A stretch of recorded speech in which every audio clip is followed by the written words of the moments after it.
Tribes பார்வையாளர்களுக்கு வணக்கம். இன்று நம்மோடு இணைந்துள்ள சிறப்பு விருந்தினர் இடதுசாரி செயல்பாட்டாளர் தோழர் நாதன் அவர்கள். வாருங்கள், அவரோடு உரையாடலாம். தோழர் வணக்கம். வணக்கம் தோழர். இரண்டாவது நாளாக இன்றும் விஜய் ஆளுநரை சந்தித்திருக்கிறார். ஆளுநர் மாளிகையிலிருந்து ஆளுநர் ராஜேந்திர விஸ்வநாத் அர்லேகர் அவங்க தரப்புல இருந்து செய்தி குறிப்பே வெளியிட்டிருக்கிறாங்க. விஜயை இன்று ஆளுநர் தான் அழைச்சாரு. அவர் உரிமை கோரி கடிதம் கொடுத்திருக்கிறார், ஆட்சி அமைக்க உரிமை கோரி இரண்டாவது முறையா. ஆனால் ஆளுநர் 118 அப்படின்ற பெரும்பான்மை உங்களிடம் இல்லை, அதனால ஆட்சி அமைக்க அழைக்க முடியாது அப்படின்னு ஆளுநர் அவர்களிடம் சொல்லிவிட்டார் அப்படின்னு ஆளுநர் மாளிகை தரப்புல இருந்து செய்தி குறிப்பு வெளியிட்டிருக்கிறாங்க. அதே போல விஜய்க்கு நேற்று இரவில் இருந்து அவருக்கு கான்வாய் பாதுகாப்பு, ஒரு முதலமைச்சருக்குரிய பாதுகாப்பு கொடுக்கப்பட்டிருந்துச்சு. அந்த பாதுகாப்பு விலக்கி கொள்ளப்பட்டுள்ளது.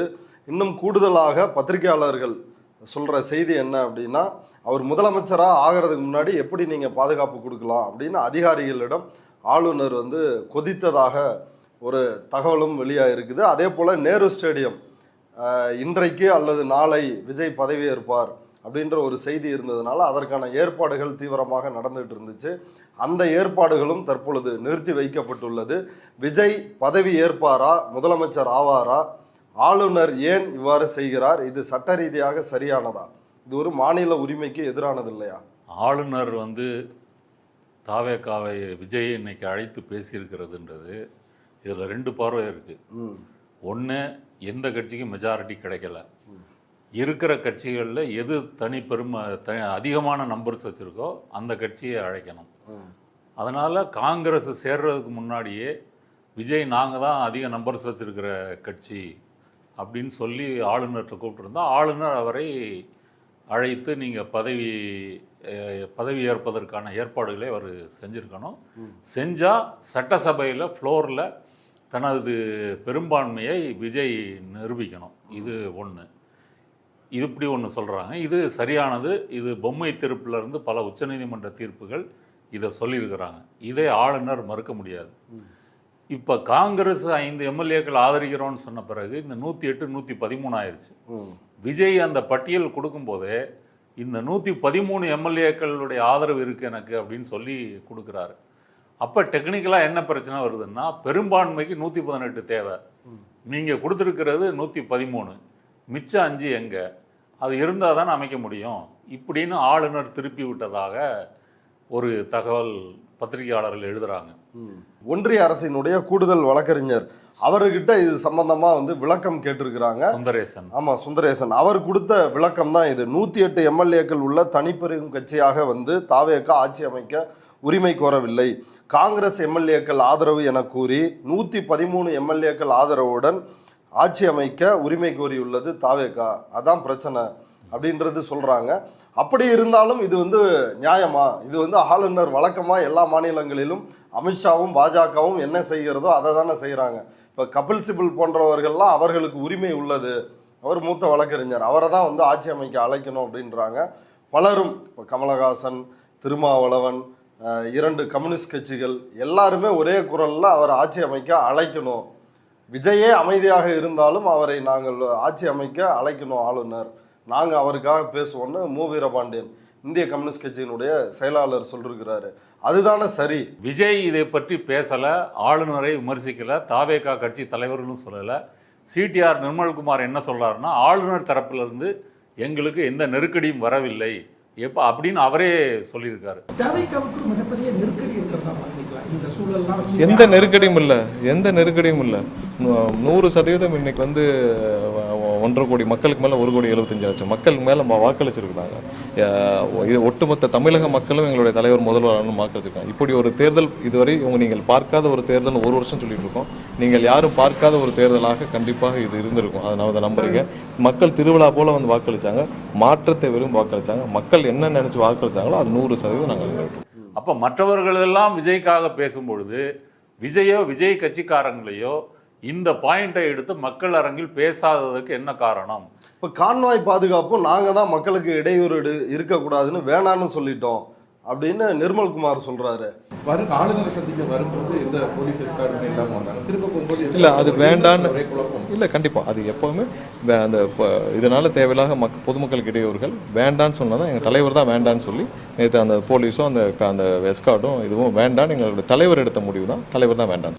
இல்லை அப்படி இருக்க வாய்ப்பு இல்லை. இது ஆளுநரினுடைய அறிவுறுத்தலின் பேரில் தான். இன்னும் அவர் முதலமைச்சராகவே பதவி ஏற்கலை. அதுக்குள்ளே நீங்கள் நான் அழைக்கலை, முதலமைச்சராக பதவியேற்பதற்கு நானே இன்னும் அழைக்கலை, அதற்குள்ளே நீங்கள் ஜவஹர்லால் நேரு ஸ்டேடியத்தில் ஏற்பாடுகளை பண்ணுறீங்க, கான்வாய் பாதுகாப்பு கொடுத்துருக்குறீங்க, எப்படி கொடுத்தீங்க அப்படின்னு ஆளுநர் சத்தம் போட்டு தான் இவங்க சத்தம் போடாமல் இந்த பாதுகாப்பை எடுத்திருக்கிறார்கள். பொதுவாக இந்த மாதிரி ஆட்சி மாற்றம் வரும்போது என்ன நடக்குன்னு கேட்டிங்கன்னா, அந்த ஓட்டு எண்ணப்படும் போதே பெரும்பான்மை வந்துருச்சுனாலே ஐஏஎஸ் ஐபிஎஸ் தலைமைச் செயலாளர் எல்லாரும் வெற்றி பெற்ற கட்சியினுடைய தலைவருக்கு பூங்கத்தோடு போய் பார்த்துருவாங்க. இங்கேயும் அப்படி தான் நடந்திருக்கு. ஆனால் இவர் 108 தான் அப்படின்றத அவங்க கொஞ்சம் மறந்துட்டாங்க. தேவை 118, அதுக்கு கொஞ்சம் பொறுமையாக இருக்கணும் அப்படின்றது அதிகாரிகளை பொறுத்த வரைக்கும் முதல்ல போய் யார் ஜால்ரா போடுறாங்க, யார் ஐஸ் வைக்கிறாங்க அப்படின்னா அவங்களுக்கு நல்ல பேர். அதனால் விஜயே சொல்லாமலே நாங்கள் ஏற்பாடு பண்ணுறோம், சொல்லாமலே பாதுகாப்பு தர்றோம் அப்படின்னு முந்திக்கிட்டு ஒரு நற்பெயர் எடுக்கிறதுக்கான முயற்சி செஞ்சாங்க. ஆளுநர் அதை சொல்லிட்டாரு. ஆளுநரினுடைய இந்த நடவடிக்கை சரியா, இப்படி செய்யலாமா, அது பற்றி என்ன நினைக்கிறீங்க? இல்லை, ஆளுநருடைய நடவடிக்கை சரியில்லை தான், சரியில்லை. நீங்கள் காங்கிரஸ் இது சேர்த்து கொடுத்துருந்தா கூட ஃப்ளோரில் தான் அதை நிரூபிக்கணும் அப்படின்றதான் தீர்ப்புகள் சொல்லுது, சட்டம் சொல்லுகிறது. ஆளுநர் செஞ்சிருக்கிறது சரியில்லை. ஆளுநர் தரப்பு அல்லது சுந்தரேசன் மத்திய அரசு வழக்கறிஞர் டெக்னிக்கனாக என்ன சொல்கிறாங்கன்னா, நீங்கள் உங்கள் கட்சி 108ஓட ஒரு 5 சேர்த்து கொடுத்துட்டீங்க, சேர்த்து கொடுத்தா 118 தானே வரணும் அப்படின்னு டெக்னிக்கலாக சொல்கிறாங்க. இது ஒரு கால் நீதிமன்றத்தில் வழக்காக போச்சுன்னா நீதிமன்றம் என்ன சொல்லுது, பழைய தீர்ப்புகளையே என்டார்ஸ் பண்ணுதா, புதிதாக என்ன சொல்லுதான்றதை பொறுத்திருந்தான் பார்க்கும். இப்போ பத்திரிகையாளர் அரவிந்த் குணசேகர் என்ன சொல்கிறாருன்னா, தாவேகா வந்து ஹைகோர்ட்டோ அல்லது சுப்ரீம் கோர்ட்டோ போகிறதுக்கு அவங்க தயாராகிட்டு இருக்கிறாங்கன்னு சொல்கிறாங்க. ஊடகங்கள்லேயும் அப்படி தான் செய்தி ஆகுது. இப்போ நீதிமன்றத்திற்கு விஜய் போனால் அவருக்கு வந்து நீதி கிடைப்பதற்கு, ஆட்சி அமைப்பதற்கான வழி பிறப்பதற்கு வாய்ப்புண்டா? நீதிமன்றத்துக்கு அவர் போவது என்பது வந்து ஒரு அதில் நிறைய சிக்கல் இருக்குது. ஏன்னா அவர் பிஜேபி ஆளுநரை எதிர்த்து கொண்டு அவர் போகிறாரு. ஆட்சி அமைவதற்கு முன்னாடியே எடுத்த எடுப்பிலேயே ஆளுநரை பகைத்து கொள்ளவோ பாரதிய ஜனதாவை பகைத்து கொள்ளவோ தாவேகா விஜய் கட்சி விரும்ப மாட்டாங்கன்றது அவங்க ட்ராக் ரெக்கார்டு சொல்லுது. அதனால் அப்படி போகிறாங்கன்றது வந்து எனக்கு சந்தேகமாக தான் இருக்குது. இப்போ கேள்வி என்னென்னா, நம்ம முதல்ல பேசுனது மாதிரி நீங்கள் காங்கிரஸ் திரும்ப திரும்ப என்ன சொல்கிறாங்க, இந்த சப்போர்ட் கொடுத்த பிறகு பாரதிய ஜனதா நுழைஞ்சு இங்கே எதுவும் செஞ்சிடக்கூடாது, ஆமாம் சித்து வேலைகள் செஞ்சிடக்கூடாது, அது நுழையாமல் இருப்பதற்காக தான் நாங்கள் உடனடியாக முடிவு செஞ்சு இதை செஞ்சுருக்கிறோம். இல்லை, காங்கிரஸ் மட்டும் இல்லை, பல்வேறு முற்போக்காளர்களும் இதே கருத்தை வந்து சொல்கிறாங்க. பாஜக விஜயை கைப்பற்றுவதற்குள் காங்கிரஸும் இடதுசாரிகளும் விசிகாவும் போய் அவங்களுக்கு ஆதரவு கொடுக்கணும் அப்படின்னாங்க. அதில் ஒரு அம்சம் வந்து நிறைவேறிடுச்சு இல்லையா? காங்கிரஸ் கொடுத்தது சரிதானே, பாஜக எதிர்ப்பு, பாஜக தமிழ்நாட்டை கைப்பற்றி விடக்கூடாது அப்படின்றதான் மக்களுடைய தீர்ப்பு. அந்த தீர்ப்பை நடைமுறைப்படுத்தணும் அப்படின்னா நீங்கள் போய் ஆதரிக்கணும்னாங்க. அது பாதி சக்ஸஸ்ஃபுல் ஆயிருச்சுல்ல. தாவேகா டிவிகே என்பது கரூர் சம்பவத்துக்கு பிறகு பிஜேபியினுடைய பி டீமாக பகிரங்கமாக இங்கே அறியப்பட்டது. அதற்கு நிறைய ஆதாரங்கள் இருக்குது. கரூர் சம்பவத்தில் ஹேமா மாலினி கமிட்டியை எதற்காக பாரதிய ஜனதா போட்டு தமிழக அரசு போலீஸ் அதிகாரிகள் இவங்க தான் இதற்கு காரணம் என்று அவசரமாக அந்த கமிட்டி அறிக்கை கொடுக்க வேண்டிய அவசியம் என்ன? விஜயை அதிலிருந்து காப்பாற்றணும் அப்படின்றதான் அவங்களுடைய நோக்கம். அதுக்கு பிறகு தம்பி விஜய் எங்கள் கூட்டணிக்கு வரணும்னு தமிழிசையோ மற்ற தலைவர்களோ திரும்ப அழைத்ததற்கு என்ன காரணம்? இதை என்னைக்காவது எங்கேயாவது விஜய் இதை மறுத்திருக்கிறாரா? எனக்கு உங்களுடைய என்டிஏ பிஜேபியினுடைய ஆதரவு எதுவும் தேவையில்லை, உங்கள் கூட்டணிக்கு நான் வரமாட்டேன். அது அப்படி மட்டுமல்ல, அதற்கு பிறகு நடந்த அரசியல் நிகழ்வுகள், அது பட்ஜெட்டாக இருந்தாலும் சரி, இந்தியாவில் கிறிஸ்தவர்கள் தாக்கப்பட்ட சம்பவமாக இருந்தாலும் சரி, திருப்பரங்குன்றம் பிரச்சனையாக இருந்தாலும் சரி, எங்கேயும் எதிலேயும் அவர் இந்துத்துவா பிஜேபி ஆர்எஸ்எஸ்க்கு எதிராக வாயை திறக்கவில்லை. அதனால் முற்போக்காளர்கள் தாவேகா விஜய் அவரே நினைத்து பார்த்திராத ஒரு ஆர்எஸ்எஸ் பிஜேபிக்கு எதிரான ஒரு பெரிய ஹீரோ அப்படின்னு சொல்லி முந்திக்கொண்டு இவர்கள் ஒரு ஐஎஸ்ஐ அந்த அக்மார்க் முத்திரை வந்து குத்துவதற்கு என்ன காரணம்? அப்போ இவர்களை பொறுத்த வரைக்கும் பிஜேபியை வீழ்த்த முடியலை, நம்மளால் வீழ்த்த முடியலை, எதிர்க்கட்சிகளும் வீழ்த்த முடியலை. அப்போ பிஜேபியை வந்து எதிர்த்து பேசாத விஜயை கொண்டு வந்துட்டா அவர் அட்லீஸ்ட் எதிர்த்து பேசாமலாவது இருக்கிறாரு, அதன் மூலம் தமிழ்நாடு பிஜேபி எதிர்க்குதுன்னு காட்டலாம்ல அப்படின்னு வந்து இவர்கள் தங்கள் முகத்தை காப்பாற்றிக் கொள்ளுகிறார். உள்ள உண்மையிலேயே நுழைய முடியாது. அவர் ஒரு மத நல்லிணக்க சக்தியாகத்தான் விஜய் இருப்பார். அவர் பாஜகவை எதிர்க்காம இருக்கலாம், ஆனா அவர் வந்து ஒரு மத நல்லிணக்க அல்லது பாஜக மாதிரி நடந்துக்காம தானே இருப்பாரு. இதெல்லாம் அவர் சொல்லணுங்க, இது விஜய் சொல்லணும். விஜய் எங்கேயுமே வாயை திறக்கல, எங்கேயுமே பேசல. இப்ப இந்த ஆளுநரை கண்டித்து விஜய் பேசுவதற்கு என்ன தயக்கம்? அவர் என்ன பஞ்சு டைலாக் விட்டாரு? தீய சக்தி திமுக, தூய சக்தி தாவேக்கான்னு மேடை தூரம் முழங்கினாரு. இப்படி முழங்கிட்டு இன்றைக்கு கொள்கை எதிரின்னு சொல்லக்கூடிய பிஜேபி எனது ஆட்சியை நான் பதவியேற்பதை சதி செய்கிறது, தடுக்கிறது, ஆளுநரை வைத்து குடைச்சல் கொடுக்குது அப்படின்னு சொல்வதற்கு என்ன என்ன எது தடுக்குது? காங்கிரஸ்காரங்க சொல்றாங்களே போதாதான்? இல்ல, அவர் சொல்லணும்ல. யாரு ஹீரோவோ, ஹீரோ பேச மாட்டாரு. ஒரு சைடு கேரக்டர் 5 நிமிஷம் வந்துட்டு போற சைடு கேரக்டர் பேசுறதுனால என்ன பிரயோஜனம்? ஒரு படத்துல ஹீரோ என்ன சொல்றாருன்னு தானே மக்கள் வந்து பார்ப்பாங்க. அப்ப 108 எம்எல்ஏக்களை வைத்திருக்கக்கூடிய விஜய் ஏன் பேசவில்லை? ஏன் நீங்க யோசிச்சு பாருங்க. 108 எம்எல்ஏக்கள் இப்ப திமுகவுக்கு அவங்க தெரிவு செஞ்சிருக்கிறாங்க. திமுகவுக்கு நம்பர்ஸ் குறையுது. கூட்டணி சேர்த்தே 108னே வச்சுக்குவோமே. இப்ப திமுகவை ஆளுநர் அழைக்கல அப்படின்னா திமுக என்ன செய்யும்? போராடுவாங்க, கேஸ் போடுவாங்க, முதல்ல அறிக்கை விடுவாங்க ஆளுநரை கண்டித்து. இது சட்டத்திற்கு விரோதமானது, உச்சநீதிமன்ற தீர்ப்புகளுக்கு விரோதமானது அப்படின்னு மக்கள் மன்றத்தில் பேசுவாங்க. அதை ஏன் தாவேகா விஜய் வந்து செய்ய மறுக்கிறாரு? அப்ப இவ்வளவு முக்கியமான நெருக்கடியான தருணத்தில் கூட நான் பிஜேபியை அவர்கள் மனம் நோகும்படி பேச மாட்டேன் அப்படின்னு முடிவெடுத்துட்டு நிற்கிறார் இல்லையா? ஆளுநர் எங்களுக்கு எந்த நெருக்கடியும் தரல அப்படின்னு RSS ஆளான சிடி நிர்மல்குமார் வந்து இப்படி பேசும் பொழுது, நீங்க இவங்களே பேசாத பொழுது மற்றவர்கள் ஏன் பேசுகிறார்கள்? இதை ஏன் புரிந்து கொள்ள மறுக்கிறார்கள்? விஜய் என்ற அந்த மண்குதிரையை வைத்துக்கொண்டு நீங்கள் பிஜேபியை ஒரு நாளும் எதிர்க்க முடியாது, தமிழ்நாட்டில் நுழையவிடக்கூடாதுன்னு நீங்க வந்து தடுக்கவும் முடியாது. டிவிகேவினுடைய அருண்ராஜ், திருச்செங்கோடு எம்எல்ஏ, அவர் வந்து பேசியிருக்கிறாரு. அவர் என்ன சொல்றாருன்னா, ஏடிஎம்கே டிஎம்கே கூட்டணி அமைச்சு தாவேக்காவை ஆட்சி அமைக்க விட மாட்டாங்க. மக்கள் மத்தியில பெரிய பேசுபொருளா இருக்கு 2 நாளா. உங்களுடைய பதில் இது கண்டிப்பா இது நல்ல வேலை நீங்க கேட்டீங்க. தமிழக மக்கள் இதை நல்லா பார்க்கணும். எப்படி வந்து OPS வந்து ஏன் வெளியே அனுப்பிச்சாங்க? அவர் திமுகவோட உறவு வச்சிருக்காருன்னு தான் சொல்றாங்க. இப்போ ஏன் இவர் பண்ணிட்டு இருக்காருன்னு ஊருக்கே தெரியும். ஸோ தமிழக மக்கள் இந்த இந்த நிகழ்வை எல்லாருமே கண்டிப்பாக கவனிக்கணும், சிந்திக்கணும்.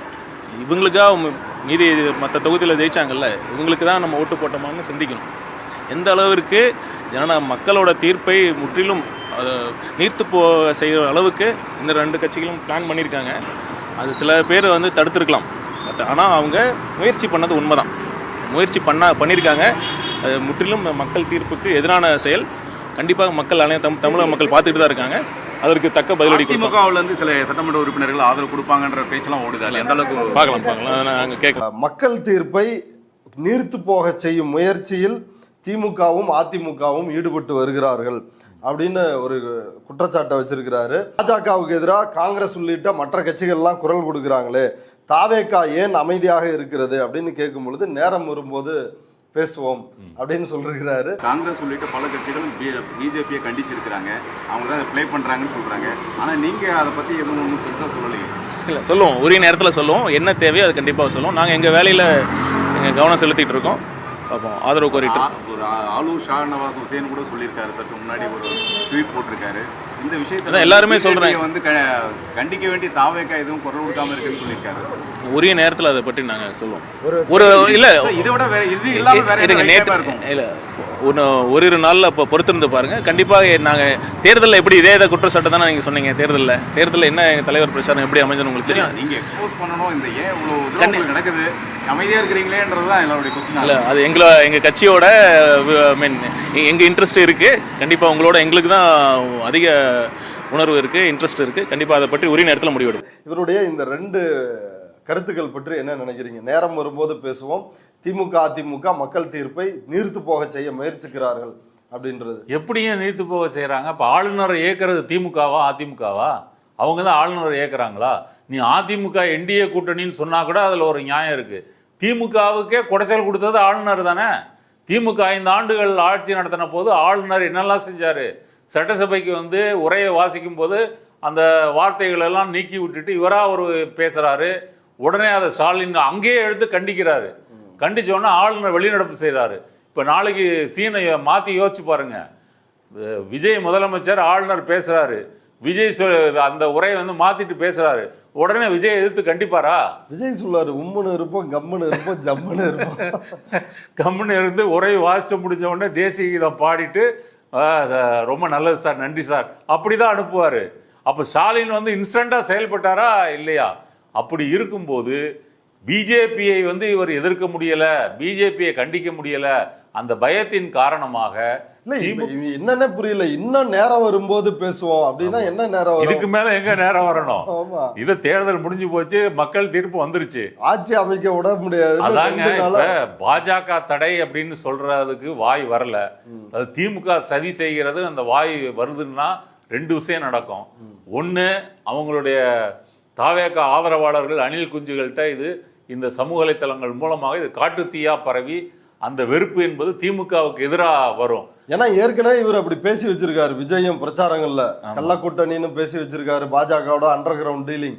2வது திமுகவும் அதிமுகவும் ஒண்ணு நீ இருக்கணும் இல்ல நான் இருக்கணும் அப்படின்னு 2 பேரும் எனக்கு எதிராக பிளான் போடுறாங்க. அப்படி பேசி வச்சிருக்காரு இல்லையா? இப்ப திமுக தான் சதி செய்துன்னு அந்த கருத்தை கொண்டு போவதன் மூலமாக விஜய் எதை சாதிக்கிறாருன்னா அவர் கோழைத்தனத்தை மறைத்துக் கொள்கிறார். பிஜேபி என்டிஏ கூட்டணியை என்னால் எதிர்க்க முடியல, நான் பயந்த சுபாவா, நான் போராளிலாம் கிடையாது, ஐயோ பாவம் அப்படின்றதை மறைத்து கொண்டு தன்னை போராளியா காமிச்சுக்கிறார். இப்ப கூட திமுக சதி செய்து அதை எதிர்த்து தளபதி பயங்கரமா போராடு. இது ஒண்ணு. இது வந்து ஏதாவது இப்ப ஏடிஎம்கே கேஸ் அது இதுன்னு சிக்கி பல ஆயிரம் கோடி வந்து கொள்ளையடிச்சு அதுக்கு பிறகு வந்து அடிமைகளாக ரொம்ப தீவிரமா மாறி இருக்கிறாங்க. கழுத்துக்கு மேல எல்லாருக்கும் கத்தி தூங்குது. இது என்ன நேரம் வரும்போது வந்து பேசுவோம் அப்படின்னு அவங்களே மிஞ்சிருவாங்க போல இவங்க. அது ஏற்கனவே ஜனநாயகன்ல அடி வாங்கியிருக்காங்கல்ல. ஜனநாயகன் வந்து அந்த ஜனநாயகனை கொஞ்சம் நினைவு கூறணும்.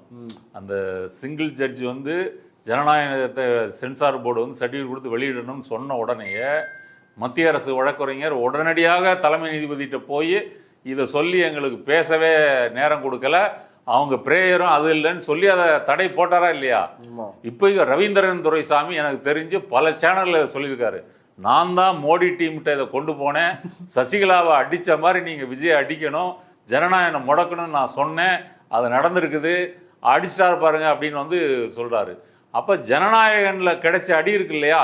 எப்படி ஒரு 300-400 கோடி பட்ஜெட் அப்படின்னு சொல்றாங்க, அதில் பினாமியாக விஜயும் தயாரிப்பாளராக இருக்க வாய்ப்பு இருக்கிறது.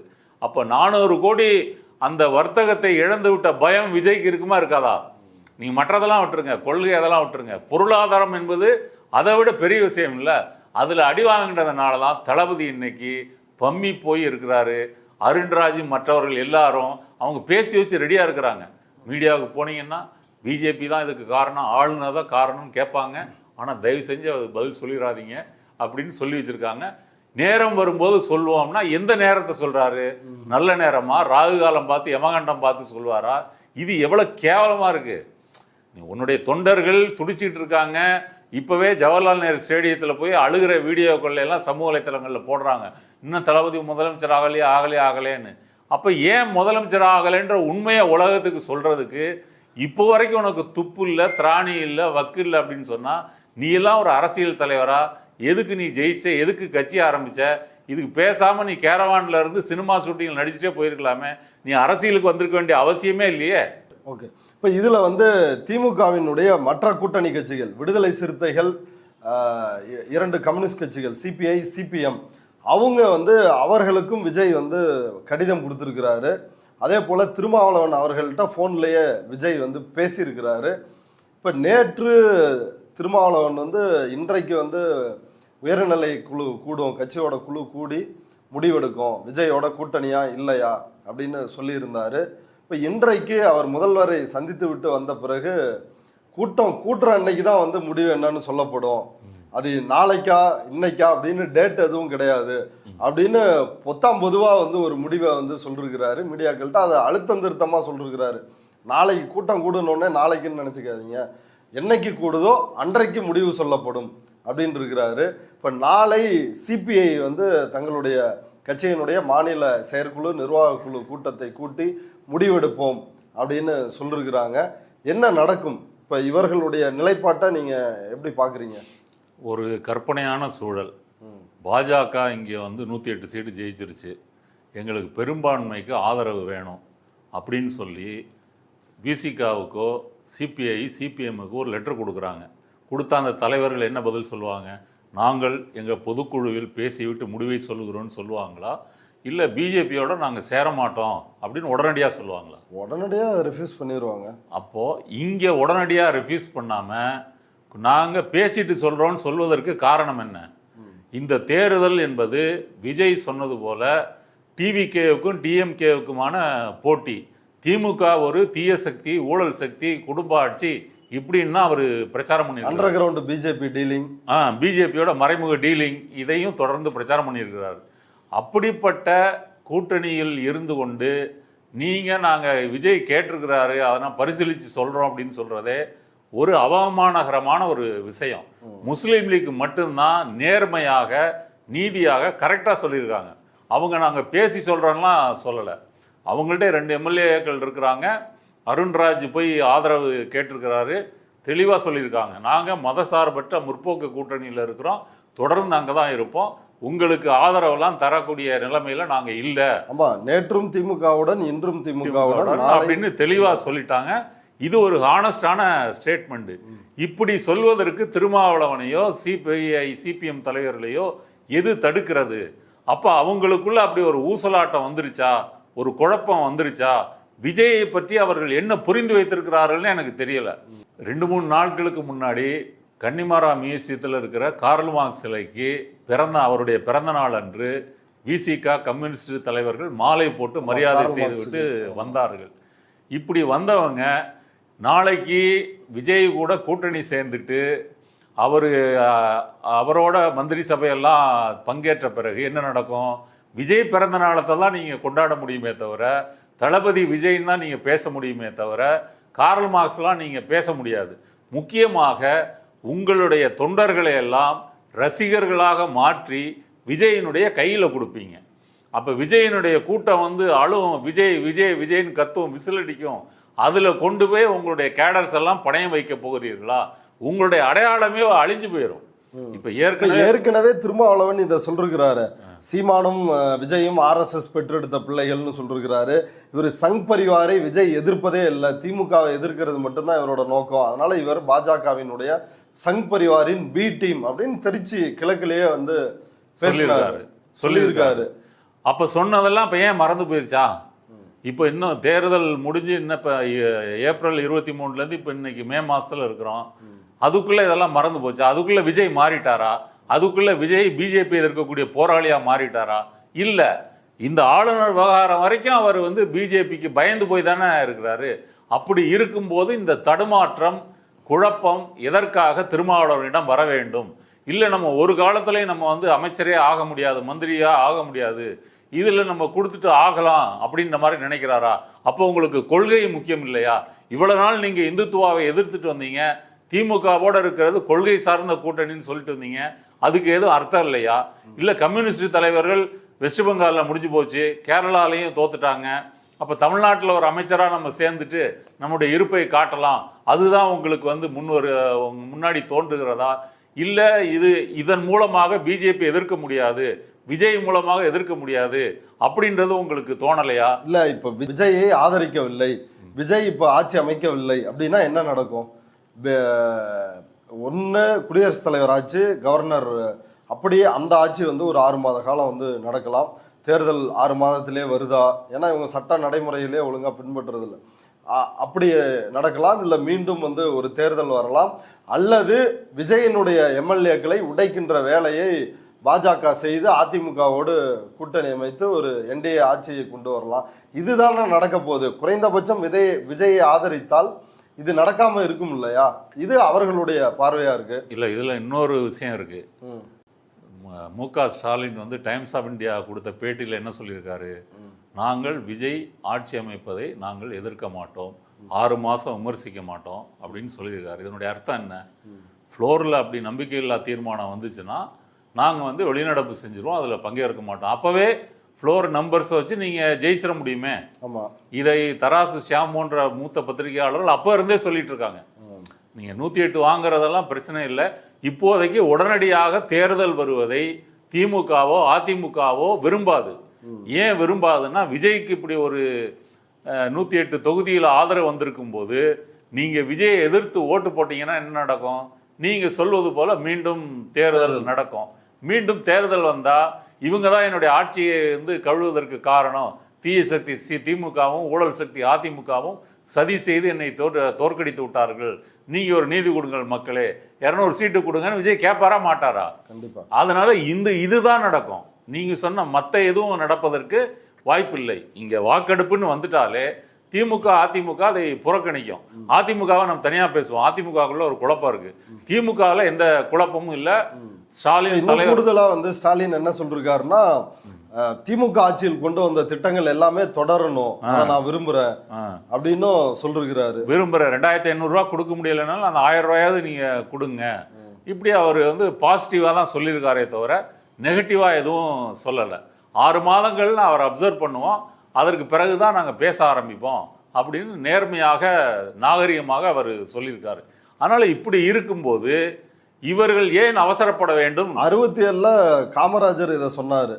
இப்ப இவங்க எல்லாம் புதியவர்கள், இப்பதான் ஆட்சிக்கு வந்திருக்கிறாங்க, நான் 6 மாதம் அவங்க ஆட்சியை வந்து பார்ப்பேன், அவங்களை எதுவும் விமர்சனம் பண்ண மாட்டேன் அப்படின்னு காமராஜர் வந்து சொன்னாரு. அன்னைக்கு அண்ணா தலைமையில திமுக ஆட்சிக்கு சொன்னாரு. இன்னைக்கு அதையே இவர் ஸ்டாலின் சொல்லியிருக்கிறார், திமுக தலைவர். என்னுடைய கேள்வி, இது இந்த 3 கட்சிகளுக்கும் தெரியாதா?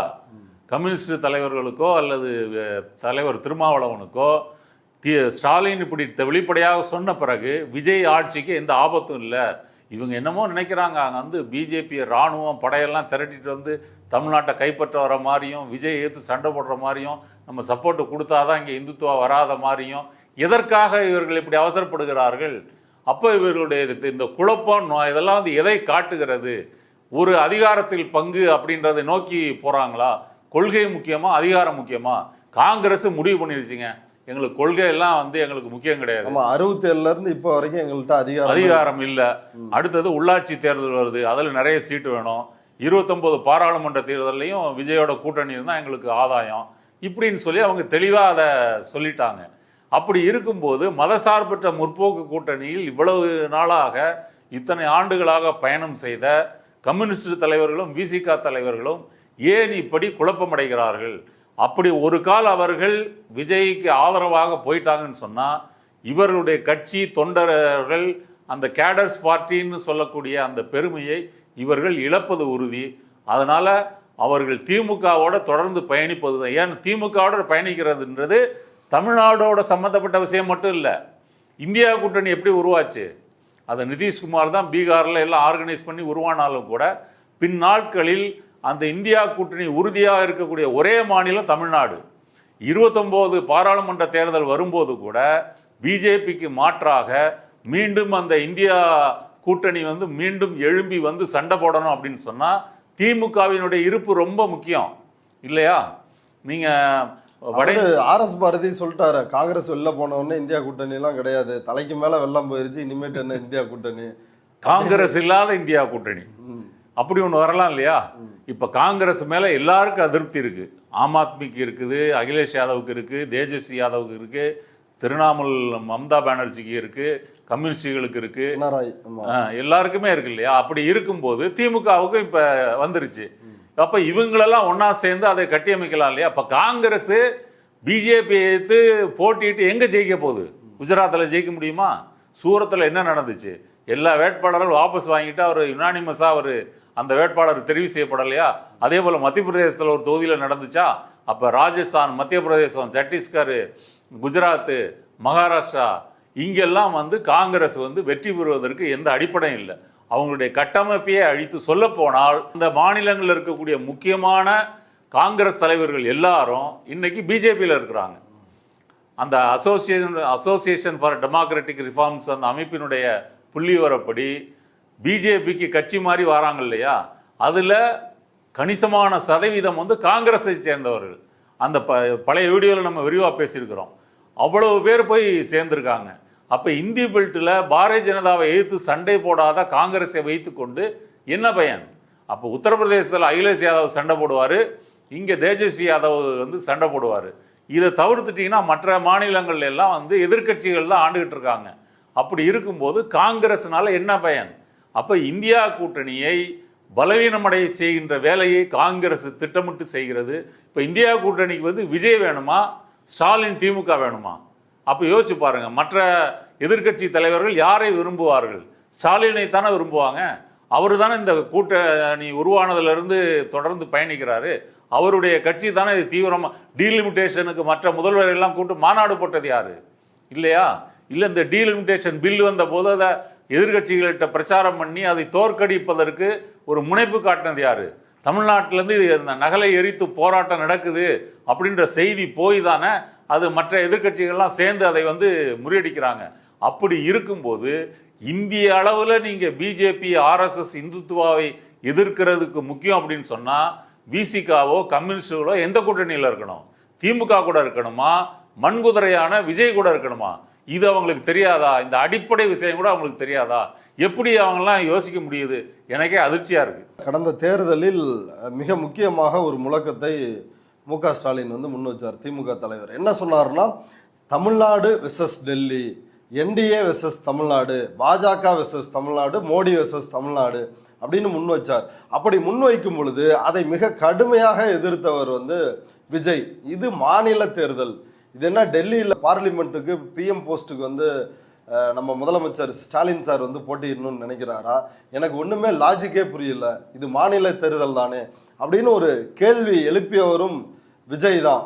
ஆனால் இப்போ ஆளுநர் இந்த அளவுக்கு நெருக்கடி இருக்கிறப்ப வாய்மூடி இருக்கிறவரும் விஜய் தான். இது வந்து அவர்களுக்கு புரியாதா? நீங்க சொன்னதை எடப்பாடியும் சொல்லியிருக்காரு, விஜய் சொன்னதை எடப்பாடியும் சொல்லியிருக்காரு. முதலமைச்சர் ஸ்டாலின் அவர்களுக்கு இது சட்டமன்ற தேர்தலா பாராளுமன்ற தேர்தலான்னு தெரியாதா? நடக்கிறது சட்டமன்ற தேர்தல், இப்போ இதுக்கு பாராளுமன்ற பிரச்சனைகளை பேசிட்டு இருக்கீங்கன்னு அவரும் சொல்லியிருக்காரு.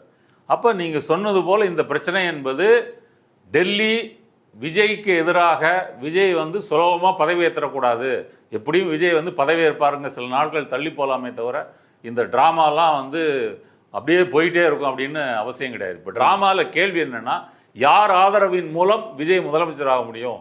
இதுதான் இப்போ பிஜேபியோட கேள்வி.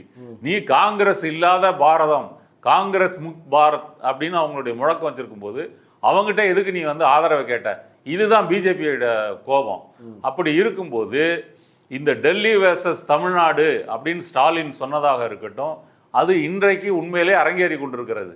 டெல்லி தான் விஜய்க்கு எதிராக ஆளுநரை வந்து அனுப்பி ஆளுநர் மூலமாக குடைச்சல் கொடுத்துக்கிட்டு இருக்குது. அப்போ விஜய் வந்து இப்போவாது அதை புரிஞ்சுக்குவாரானா? புரிஞ்சுக்க மாட்டார். சர்டிஃபிகேட்டே கொடுத்துட்டாரு, அவரால் எங்களுக்கு ஒன்றும் பிரச்சனை இல்லை அப்படின்னு சொல்லி. அப்போ ஸ்டாலின் சொன்னது நிரூபிக்கப்பட்டிருக்கிறது. அதாவது அந்த தேர்தல் மட்டுமல்ல, அந்த தேர்தல் டெல்லிக்கு தமிழ்நாட்டுக்குமான போர் அப்படின்னு சொன்னார். இப்போ தேர்தல் முடிந்த பிறகும் அது தொடர்கிறது. அப்புறம் இன்னொன்று, பிஎம் ஸ்ரீ ஸ்கூலுக்கு வந்து லெட்டர் போட்டிருக்காங்களா இல்லையா? வெஸ்ட் பெங்காலுக்கும் தமிழ்நாட்டுக்கும். அதில் நீங்கள் கையெழுத்து போட்டிங்கன்னா இந்தி திணிப்பு வந்துடும், நிதியும் வந்துடும். அப்போ இதை பற்றி விஜய் வந்து வாயை திறந்துருக்காரா? மற்ற கட்சிகள்லாம் இப்போ பேச முடியாது. ஆளுங்கட்சியாக அமரப்போவது தாவேகா. தாவேகா இந்த மாதிரி லெட்டர் வந்திருக்கு, நாங்கள் இந்தி திணிப்பை ஏற்றுக்கொள்ள மாட்டோம் அப்படின்னு ஏதாவது அறிக்கை விட்டுருக்காங்களா? அது அறிக்கை வந்தால் இன்னும் நெருக்கடி வரும்ல. அதைத்தான் நான் சொல்ல வரேன். அப்போ நீங்கள் யோசிச்சு பாருங்க, பாரதிய ஜனதாவினுடைய அஜெண்டாவை, கொள்கைகளை அப்போ விஜய் வந்து ஏற்றுக்கொள்ள போவார், ஏற்றுக்கொள்வார் அப்படின்ற மாதிரி தான் இங்கே வந்து நிற்கிது. அப்போ எதுக்குமே எதுக்க மாட்டார், எல்லாத்துக்கும் ஓகே சொல்லிட்டாரு அப்படின்னு சொன்னால் இது வந்து ஒரு டபுள் இன்ஜின் சர்க்கார் மாதிரி ஆயிரும். விஜய் வந்து பிஜேபி கட்சி இல்லை, தமிழக வெற்றி கழகம் தான். ஆனால் தமிழக வெற்றி கழகம் வந்து பிஜேபியோட இன்னொரு விங்கா மாதிரி, ஒரு youth wing, 2K kids wing, இல்லை ஒரு இன்ஸ்டாகிராம் விங்குன்னு கூட வச்சுக்கோங்க. அப்படி ஒரு விங்கா இருந்துக்கிட்டு அவங்க பிஜேபிக்கு சப்பக்கட்டு கட்டுவாங்க. நம்ம முதல்ல பேசணும் இல்லையா, நவீன் பட்நாயக்கோ ஜக்மோகன் ரெட்டியோ தனி கட்சியாக ஆந்திராலையும் ஒரிசாலையும் வந்து ஆண்டாங்க. ஆனால் என்ன தப்பு பண்ணிட்டாங்க? மத்தியில் பிஜேபியை அவர்கள் கண்மூடித்தனமாக ஆதரித்தார்கள். அந்த ஆதரித்ததுக்கு மக்கள் பார்த்தாங்க, பிஜேபி நீ ஆதரிச்சிட்டு இருக்கேன்னா நான் அவனுக்கே ஓட்டு போட்டு போகிறேன், உனக்கு எதுக்கு ஓட்டு போடணும்? அப்போ தாவேகா என்பது பிஜேபியை எதிர்க்கவில்லை என்றால், பிஜேபியினுடைய அஜெண்டாவுக்கு ஆமாஞ்சாமி போட்டது அப்படின்னு சொன்னால் அது பிஜேபிக்கு அதுக்கு வித்தியாசம் இல்லாத நிலைமை வந்துடும். நாளைக்கு மக்கள் பொறுத்த வரைக்கும் இதுக்கு பிஜேபியே ஓட்டு போட்டு போயிடலாமே, அப்படிதான் வந்து, அதாவது தாவேகாவினுடைய இருப்பு வேணும் அவசியம் அப்படி யோசிச்சு பார்த்தா கூட விஜய் வந்து பாரதிய ஜனதாவை எதிர்க்கணும், அடுத்தது பொலிட்டிக்கலாகவும் எதிர்க்கணும். இது ரெண்டையும் செய்யலைன்னா எந்த அளவு அவர் வந்து கோழையாக இருக்கிறார், பயந்த சுபாவத்தோடு இருக்கிறாரு. அவர் பேசின பஞ்சு டயலாக்லாம் இன்னைக்கு என்ன மாதிரி ஒரு இதில் வந்து கேலி குத்தா வந்து முடிச்சிருக்கு, அதை வந்து புரிஞ்சுக்கலாம். இப்போ நாளை காலை வந்து செல்வ பெருந்தகை அறிவிச்சிருக்காரு, எல்லா மாவட்டங்கள்லையும் ஆளுநரை கண்டித்து காங்கிரஸ் சார்பில் போராட்டம் நடக்கும், ஆட்சி அமைக்க உரிமை தரமாட்டுறாரு அப்படின்னு அறிவிச்சிருக்கிறாங்க. காங்கிரஸ் அந்த போராட்டத்தை தொடர்றாங்களே, பாஜக எதிர்ப்பு, அதை எப்படி பார்க்குறீங்க? அப்படியே அவங்க கண் முன்னாடி வந்து அமைச்சர் பதவி அதிகாரம் என்னென்ன செய்ய போகிறோம் அப்படின்றது ஒரு மாம்பழம், மல்கோவா மாம்பழம் மாதிரி அவங்க கண்ணுக்கு தெரியுது. அது எங்கே போயிருமோ, அது தள்ளி போகுதே அப்படின்ற அந்த அதிகார வெறி தான் இந்த போராட்டம் நாளைக்கு வந்து அறிவிச்சிருக்கிறாரு.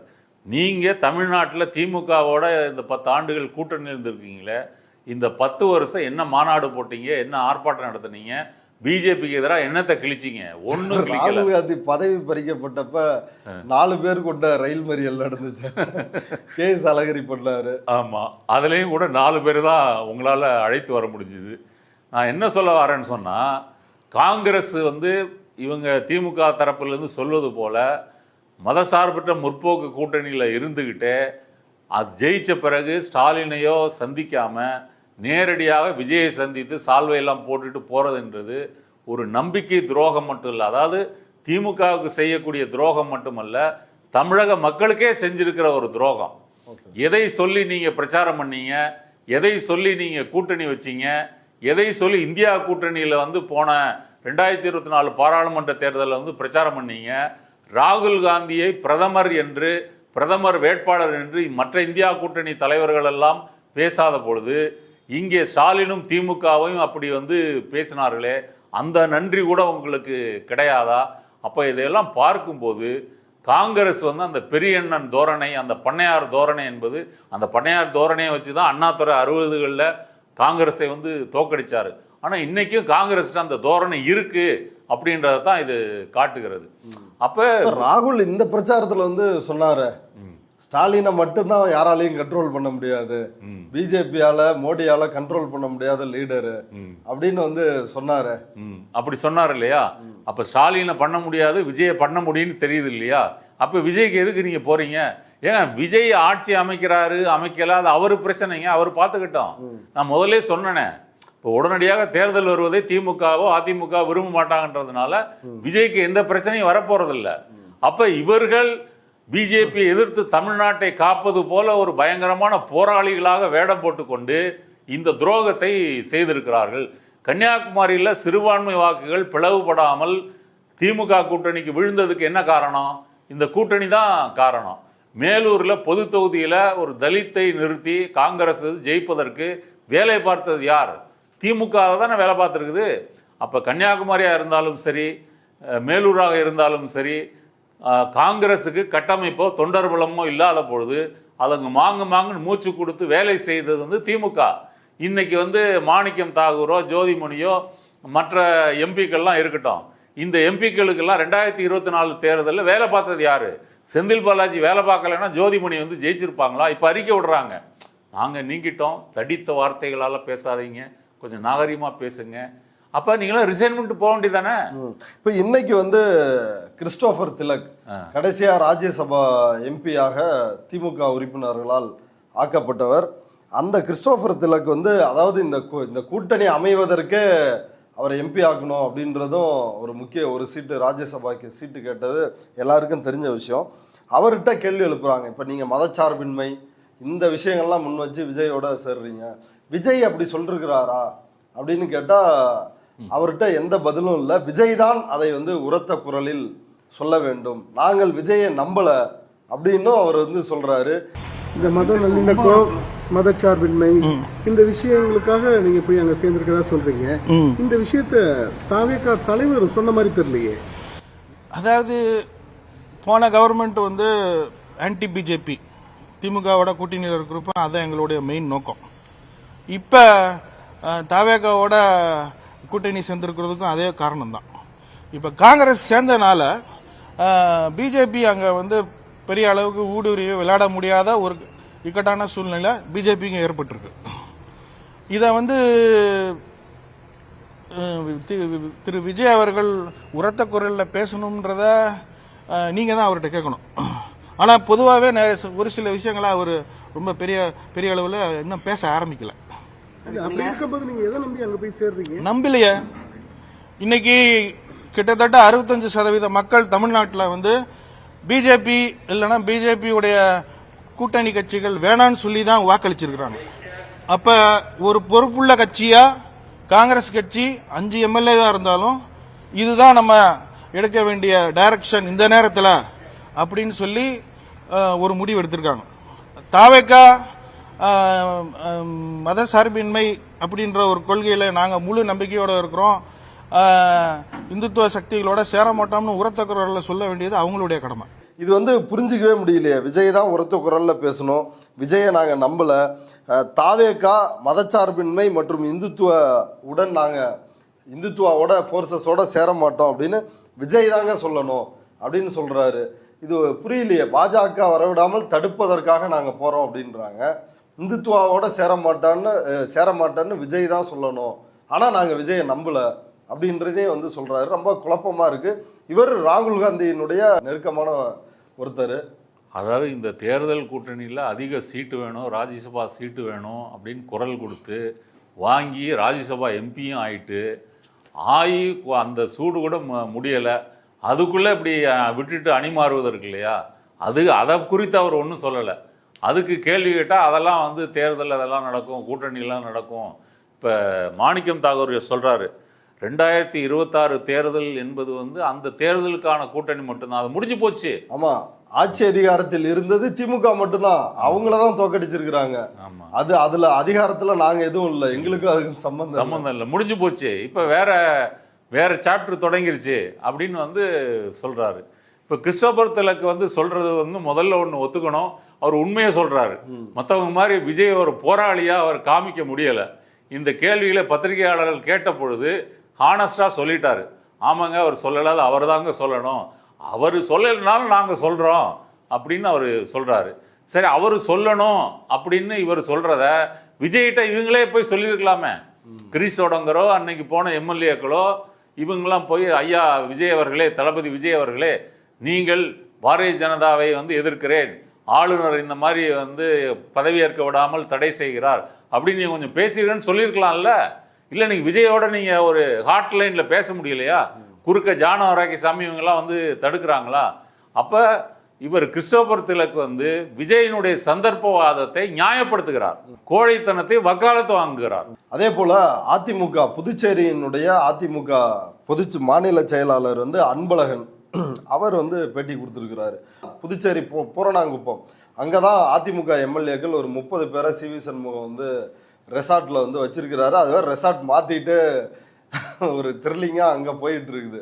இப்போ அதை குறிப்பிட்டு இவர் என்ன சொல்கிறாருன்னா, 118 எம்எல்ஏக்களின் ஆதரவோடு ஆளுநரை சந்திப்பார் எடப்பாடி பழனிசாமி, தமிழ்நாடு அரசியலில் அதிசயம் நிகழும், அரசியல் அதிகாரத்துக்காக திமுகவுக்கு துரோகம் செய்துள்ளது காங்கிரஸ் அப்படின்னு ஒரு ஸ்டேட்மெண்ட்டை கொடுத்துருக்கிறாரு. எடப்பாடி பழனிசாமி ஆட்சி அமைப்பாரா? எடப்பாடி பழனிசாமி 12 தோல்வி பழனிசாமியா இந்த தேர்தலில் மாறிட்டார். போன வாட்டியாவது எதிர்கட்சியாக ஜெயிச்சாரு, இந்த தடவை எதிர்கட்சியாகவும் ஜெயிக்க முடியலை. அதனால எடப்பாடி பழனிசாமியினுடைய அந்த அரசியல் வாழ்க்கை என்பது ஒரு முடிவுக்கு வந்துருச்சுன்னே சொல்லலாம். இதுக்கு மேலெல்லாம் அவர் வந்து எந்த தேர்தலையும் சந்தித்து ஒரு நம்பிக்கை ஊட்டுவதற்கெல்லாம் வாய்ப்பு இல்லை. அதனால அதிமுகவில் ஒரு குழப்பம் இருக்குது. இப்போ சிவி சண்முகம் போன்றவர்கள்லாம் விஜய்க்கு நம்ம ஆதரவு கொடுக்கணும், அதன் மூலம் ஆட்சியில் பங்கேற்கணும் அப்படின்ற மாதிரியான ஏற்பாடுகள் முயற்சிகள்லாம் அவங்க செஞ்சிட்ருக்கிறாங்க. எடப்பாடிக்கு அதில் விருப்பம் இல்லை.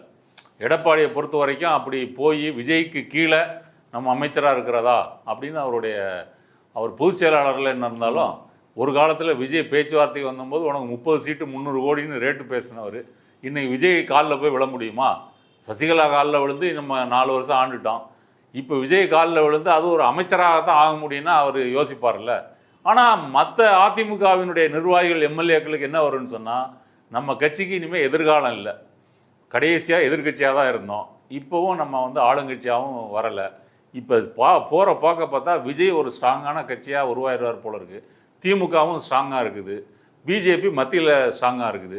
இப்படி இருக்கும்போது நம்ம வந்து தாவேக்காவை போய் ஆதரிச்சுட்டு ஒரு 30 பேர் ஆரம்பித்தா ஒரு 5 அமைச்சர் சீட்டு கிடைக்கும். தாவேக்காவுக்கு ஒரு பெரிய நம்பர் கிடைக்கும். அது ஒன்று இருக்குல்ல, கரெக்டாக 118 ஆதரவு தான் இருக்குதுன்னா அவங்க தலைக்கு மேலே கத்தி எப்போதும் தொங்கிட்டு இருக்கிற மாதிரி இருக்கும். ஒரு 30ன்னு வந்துருச்சு அப்படின்னு சொன்னால் ஒரு 125 130 எம்எல்ஏக்கள் ஆட்சியை ஆதரிக்கிறார்கள்னு ஒரு நிலைமை வந்துடும். விஜய்க்கு அது ரொம்ப விருப்பமாக இருக்கும். விஜய்க்கு என்ன, ஒரு என்டிஏ கூட்டணியாக வரக்கூடாது. நீங்கள் அதிலேருந்து உடைச்சிட்டு வேற ஏதாவது அதிமுக மாதிரி ஏதாவது சோதிமுக அப்படின்னு ஒரு கட்சியை ஆரம்பிச்சுட்டு கொண்டு நீங்கள் சேர்த்துட்டிங்கன்னா நம்ம எதிர்காலம் நல்லா இருக்கும், அமைச்சராகலாம், மிச்சம் இருக்கிற வாழ்க்கையில் கொஞ்சம் சம்பாதிச்சுட்டு செட்டில் ஆயிடலாம் அப்படின்ற மாதிரி அவங்க யோசிப்பாங்களா மாட்டாங்களா? ஏன்னா இந்த தேர்தல் முடிவு மற்றவர்களை விட அதிகமாக அந்த கட்சியினுடைய இருப்பை கேள்விக்குள்ளாக்கி இருக்குதுன்னா அது எடப்பாடிக்கு தான். அதனால் இப்போ அந்த நீங்கள் சொன்ன அந்த புதுச்சேரி ரெசார்ட்டை நோக்கி எடப்பாடி இன்னைக்கு காரில் போயிட்டு இருக்காரு. நம்ம பேசிகிட்டு இருக்கும்போது அவங்கள கன்வின்ஸ் பண்ணுறதுக்கு இவர் போகிறாரு. அவங்க இவரை கன்வின்ஸ் பண்ணி பார்த்தாங்க, முடியலை. சரி என்ன செய்யலாம் மேற்கொண்டுன்னு அதுவும் ஓடிட்டு இருக்குது. செங்கோட்டையன் இருக்கா இல்லையா, செங்கோட்டையன் வந்து விஜய் தரப்பிட்ட வந்து சொல்லிட்டு நீங்கள் எதுவும் கவலைப்படாதீங்க, ஒரு 30 பேரை நான் கூட்டு வரேன், இந்த விசிகா கம்யூனிஸ்டுகள்லாம் எல்லாம் 2 பேர் தான், லம்பா 30 பேரை கூட்டு வரேன்னு அவர் சிவி சண்முகத்திட்ட வந்து பேசி, ஏன்னா அவங்களாம் ஒரே இதுதானே சகாக்கள். 2வது செங்கோட்டையனும் வந்து அமித்ஷா பாஜக ஆசி பெற்ற ஆள். அப்படி இருக்கும்போது அமித்ஷாவின் ஆசி அனுமதி அவர் உடனே வாங்கியிருப்பார். அதனால இந்த முயற்சியும் நடந்துகிட்டு இருக்குது. இதில் விளைவுகள் என்னவா இருக்குன்னு சொன்னால் அதிமுக ஒன்றும் உடைப்படும். அடுத்தது எடப்பாடி இனிமே வந்து ஜெயிக்கக்கூடிய ஒரு தலைவர் இல்லை அப்படின்றது நிரூபிக்கப்படும். அதனால் இந்த நாடகங்கள் என்பது இன்றோடு முடியற நாடகமாக இருக்காது. இன்னும் அடுத்தடுத்த திடுக்கிடும் காட்சிகள் வந்து வரும், திடுக்கிடும் முடிவுகள் கூட வரலாம். ஓகே, அதிசயம் நிகழுன்றாரு. ஆளுநரை சந்திப்பாரு 118 எம்எல்ஏக்களோட ஆதரவோட. அப்படின்னா அவங்க எங்க தாவேக்கால இருந்து எடுப்பாங்களா? நீங்க சொல்றபடி பார்த்தா தாவேக்கால இப்போ தாவேக்காவும் எம்எல்ஏக்களை தனியாக தானே வச்சிருக்காங்க, அவங்களும் சேஃப்டியாக தான் வச்சிருக்கிறாங்க, இவங்களும் சேஃப்டியாக தான் வச்சிருக்கிறாங்க. இப்போ 2 பேரும் யாருடைய கோட்டையை உடைத்து கொண்டு யார் போவது அப்படின்ற மாதிரி முயற்சி நடக்குது. தாவேக்கால என்ன பிரச்சனை அப்படின்னு சொன்னால் அதில் கிட்டத்தட்ட 110க்கும் மேற்பட்ட வேட்பாளர்கள் மாற்றுக் கட்சியிலேருந்து வந்தவங்க. 100 பேர் தான் விஜயனுடைய ரசிகர் மன்றத்திலேருந்து வந்த வேட்பாளர்கள். மாற்றுக் கட்சியினர் பொறுத்த வரைக்கும் இந்த கட்சி மாறுவது, அவங்களே கட்சி மாறி வந்ததுனால தான் சீட்டு கிடைச்சிருக்கு. இன்னொரு கட்சி மாறுவது அவர்களுக்கு ஒன்றும் பெரிய பிரச்சனை இல்லை.